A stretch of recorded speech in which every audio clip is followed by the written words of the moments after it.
कि योगी आदित्यनाथ जी कह रहे हैं कि बटोगे तो कटोगे, एक रहोगे तो नेक रहोगे, इसको किस तरीके से देखते हैं आप?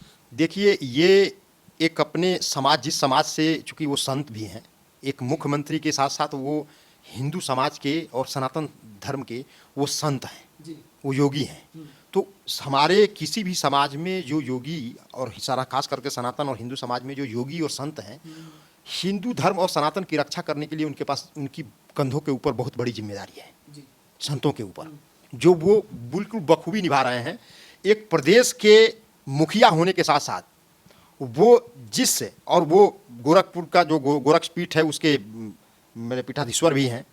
तो उसके साथ मुखिया होने के साथ साथ वो समाज के भी एक मुखिया के तौर पर वो अपनी जिम्मेदारियों का निर्वहन कर रहे हैं, और ये बिल्कुल सही कर रहे हैं। इसमें कहीं से कोई बुराई की बात नहीं है, और न किसी के लिए उन्माद की बात है। ये वो कह रहे हैं कि सनातनियों, हिंदू समाज के लोगों, अब एक हो जाओ।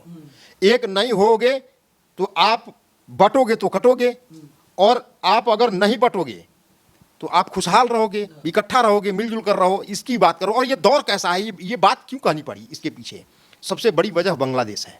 बांग्लादेश में जिस तरीके से हिंदुओं के ऊपर वहाँ अत्याचार हुए, और 5 साल की बच्ची और 70 साल की बूढ़ी महिला के साथ जो गैंग रेप हुआ, और गैंग रेप करके उनका वीडियो बनाया गया, और वीडियो बना करके सोशल मीडिया के ऊपर उसको सर्कुलेट किया गया, इतना सर्कुलेट किया गया कि ताकि सनातन और हिंदू समाज वहाँ दहशत में आ जाए, और पूरा का पूरा वो कन्वर्ट होकर के मुस्लिम हो जाए। इसकी पूरी की पूरी मुहिम बांग्लादेश में चल रही है। और आज भी मैं आपको बता दूं, अभी कल परसों का न्यूज़ देख रहा था कहीं, कि एक जो वहाँ टीचर है हिंदू, उनसे जबरदस्ती रेजिग्नेशन लिया जा रहा है कि तुम रेजिग्नेशन लिख कर दो, कि तुम यहाँ जो है आप काम नहीं करना चाहते, आप कार्यरत नहीं रहना चाहते, आप सेवा नहीं देना चाहते। ये सब मंशा क्या है? और वह इतना बड़ा, और हमारा दूर का नहीं, पड़ोसी बांग्लादेश है, जिसमें 1971 में हमारी ही शांति सेना ने उसको जो है आज़ाद कराया, और उसके हम हमेशा सुख दुख में एक साथ रहे हैं। चूंकि हमारा कल्चर एक है, सब कुछ एक है। हमारी सबसे ज़्यादा अगर बाउंड्री लगती है तो वो बांग्लादेश के साथ लगती है। उसमें बांग्लादेश में हिंदुओं के ऊपर अत्याचार हो, और पूरे विश्व में एक हिंदू का जो है सोचने वाला देश कौन सा है? भारत है।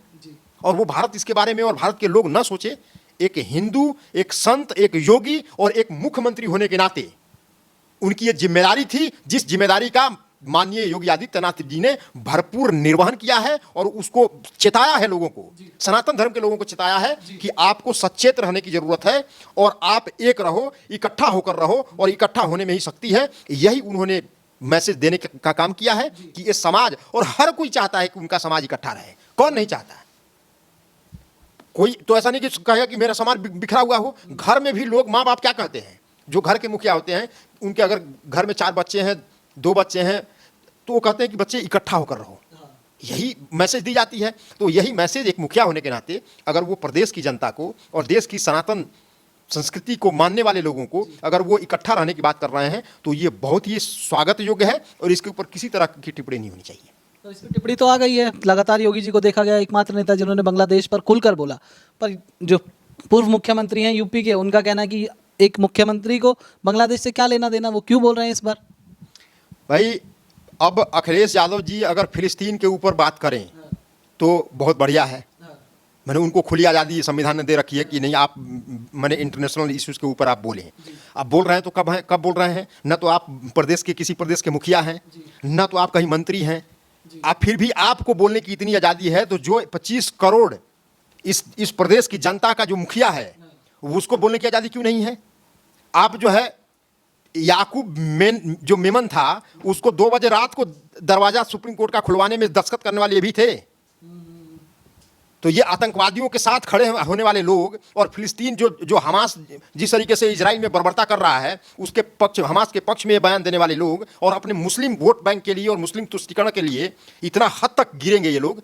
ये सब कुछ इस देश की जनता देख रही है, और खास करके इस देश का सनातन को मानने वाले लोग ये देख रहे हैं कि इन लोगों का माने जो कुकृत्य है, उसको देखते हुए कभी माफ नहीं करेंगे इस सनातन के लोग और हिंदू समाज के लोग। वो इसलिए नहीं करेंगे कि भाई, जब आपके जो पिताजी माननीय मुलायम सिंह यादव जी अगर 40 कार सेवकों के ऊपर गोली चला दे, जो कि परिक्रमा करने के लिए निकला था, वो सही है?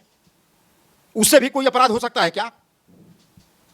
और योगी आदित्यनाथ जी अगर हिंदुओं के इकट्ठा करने की बात कर रहे हैं और बांग्लादेश में हिंदुओं के ऊपर जितनी जितनी बर्बरता की गई और जिस तरीके से उनको जलाया गया, उनके घर को जलाया गया, उनको मारा गया, जान से मारा गया, वहां इस्कॉन टेम्पल को गिराया गया, उसमें आग लगाई गई और वहां जो उसके पुजारी थे उनको उनकी हत्या की गई। आप कहां देख रहे हैं? हिंदू के लिए और कौन सा देश है? ईसाइयों के लिए आपके 100 से अधिक देश हैं, अब आपके मुसलमान के लिए 58 देश हैं, तो हिंदुओं के लिए एक भारत ही तो है। और कब और भारत के लोग आवाज नहीं उठाएंगे तो कहां के उठाएंगे? वेटिकन सिटी के लोग उठाएंगे या उठाएंगे सऊदी अरब के लोग? जब इस तरह की चीजें अगर हो रही हैं तो इसका स्वागत करना चाहिए कि कोई तो इस देश के अंदर में हिम्मत करके और वो व्यक्ति आवाज उठा रहा है और एक होने की बात कर रहा है। वो तो ये नहीं कह रहा है कि आप दूसरे को मारो, वो तो ये कह रहा है कि एक होकर रहो और मजबूत होकर रहो। वो इसलिए भी कह रहे हैं कि जब हिंदू समाज जब इस देश के अंदर में, भारत के अंदर में एक है, मैं इस देश की जनता को भी अपील करना चाहूंगा, आप ध्यान दीजिए। वो इसलिए भी ये बात कह रहे हैं योगी आदित्यनाथ जी कि अगर इस देश के अंदर में हिंदू और सनातन इकट्ठा है, वो जब तक मजबूत है तभी तक इस देश के अंदर में संविधान है, इस देश के अंदर में लोकतंत्र है। जिस दिन हिंदू बिखर करके और वो टुकड़ों में बढ़ जाएगा, उस दिन न तो इस देश के अंदर में संविधान बचेगा, न लोकतंत्र बचेगा। सिर्फ इस देश के अंदर में आतंकवाद और जिहाद की खेती की जाएगी, इसके अलावा कुछ नहीं होगा। इसलिए जरूरी है कहना। और कोई तो बोल रहा है, कोई बोल ही नहीं रहा देश में।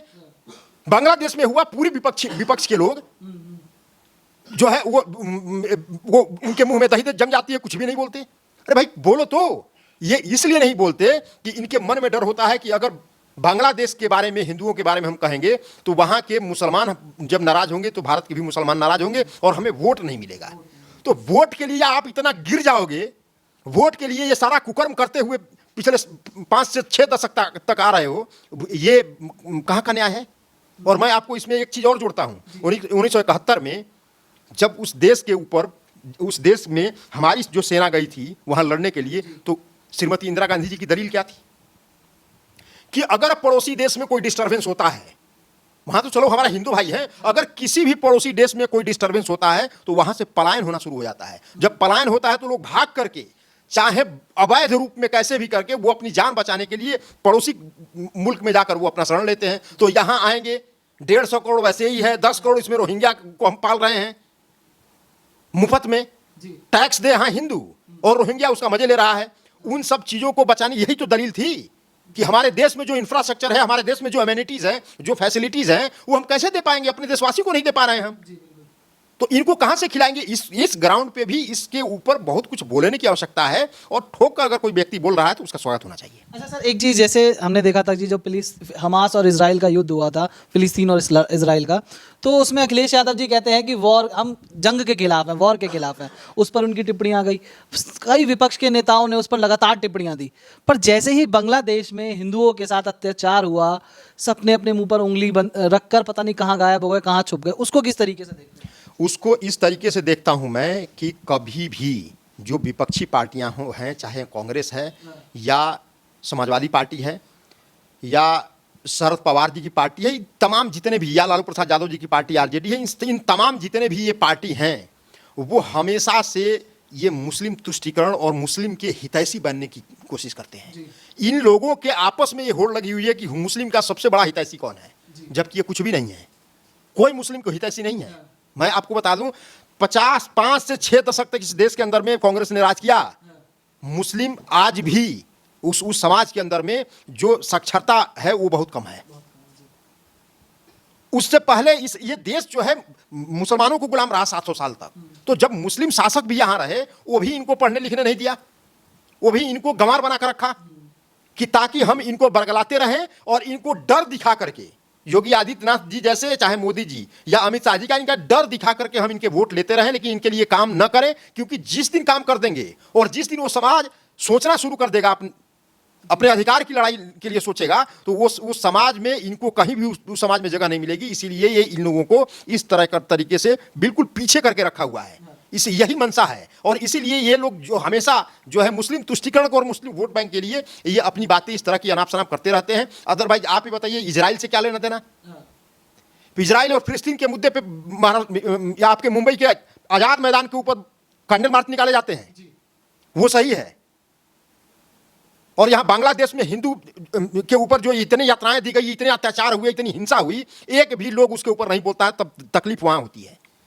क्योंकि जब इजराइल के ऊपर आप, फिलिस्तीन के झगड़े के ऊपर आप बोल सकते हैं, तो आप बांग्लादेश के ऊपर भी बोलिए, आप पाकिस्तान के ऊपर भी बोलिए, आप जम्मू और कश्मीर के अंदर में 7 लाख जो हिंदू पलायन हुए वो कांग्रेस के टाइम में हुए, उसके ऊपर आप बोलिए, क्यों नहीं बोलते हैं? ऐसा अपराध है, ऐसा जेनोसाइड कहीं देखने को मिला? 1990 में हिंदुओं ने जम्मू और कश्मीर में देखा, और अब देख रहा है आपका बांग्लादेश। और इसलिए बांग्लादेश के ऊपर बोलना जरूरी हो जाता है किसी भी हमारे जैसे देशभक्त के लिए और सनातन को मानने वाले लोगों में से, इसलिए भी बोलना जरूरी हो जाता है कि बांग्लादेश का सीमा पश्चिम बंगाल से लगता है, और पश्चिम बंगाल की स्थिति क्या है? वो दूसरा कश्मीर, जम्मू और कश्मीर बनने जा रहा है अपना पश्चिम बंगाल। तो ये बोलना जरूरी हो जाता है। क्या हम जैसे कश्मीर के अंदर में और जम्मू और कश्मीर में हिंदुओं को पलायन करके और वहां हिंदुओं को भगा करके और एक छत्र राज मुसलमानों का हो गया, क्या इसी तरह पश्चिम बंगाल बनना चाहते हो आप? उसके ऊपर क्यों नहीं बोल रहे? इसलिए नहीं बोल रहे हैं कि ये लोग सिर्फ एक जो है मुखौटा पहनकर बैठे हुए हैं कि हम जो है समाजवादी हैं। समाजवाद कुछ भी नहीं है। समाजवाद इस देश के अंदर में मुस्लिम तुष्टीकरण करके और हिंदुओं को और कारसेवकों के ऊपर गोली चला करके इनको कैसे अपने फेवर में रखा जाए और इनका वोट लेकर के और अपने परिवार की खेती जो है वो परिवारवाद की खेती कैसे उपजाई जाए, इसकी पूरी की पूरी कवायद चल रही है।